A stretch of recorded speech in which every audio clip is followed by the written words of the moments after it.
Somebody threw the explosive item right here. Oh. Phew.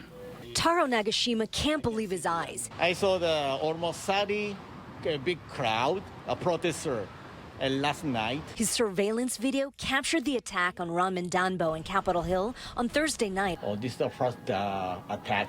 Someone broke his dual-pane windows, and then he said they tossed an explosive into his restaurant. I saw these young kids with a skateboard throw the fireworks. Fortunately, the restaurant was empty and no one was hurt. Right next door at Pure Bar, crews are boarding up. They too are dealing with shattered windows and broken glass. And around the corner at Hugo House, more cleanup. Someone broke the windows there.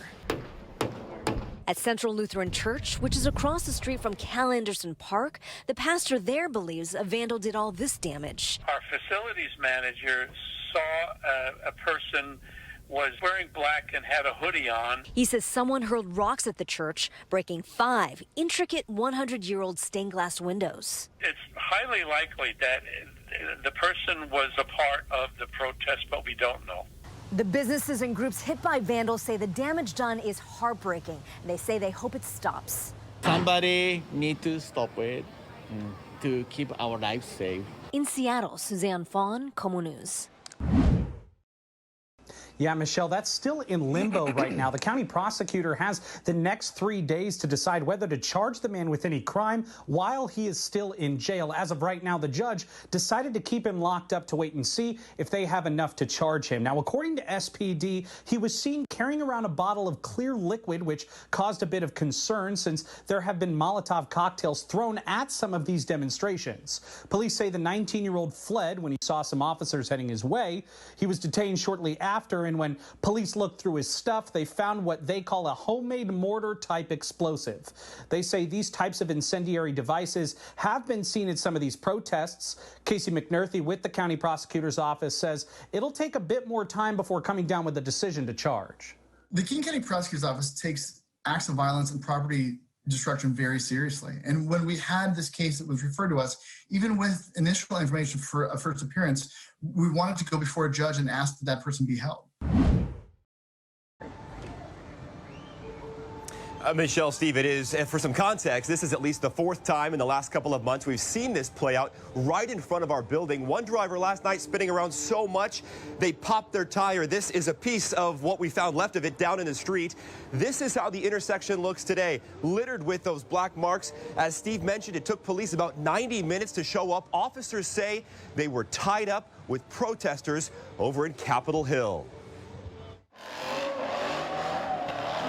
Just steps away from the Space Needle.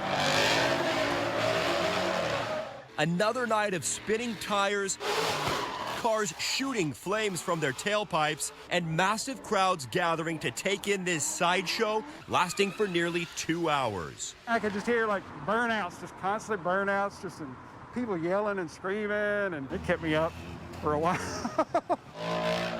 The driver of this red Mustang sliding inches from spectators, and minutes later, slamming into onlookers. At least 3 people hit and 1 other car, and not long after that, another person knocked off their feet. Police finally showed up, SPD saying due to protests near the East Precinct, quote, all of our resources citywide were tied up. Officers from the West Precinct were then called out and told everyone to leave. At least 2 hit-and-run collisions were reported to police, and despite this video, we're told no arrests were made. That seems to be the common thing here is nobody gets in trouble for anything. Oh, God.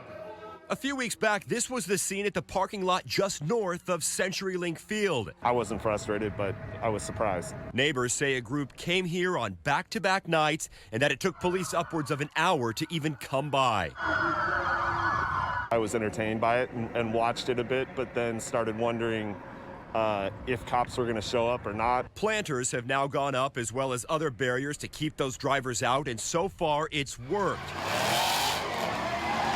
Leaving some wondering, will anything change near the Needle?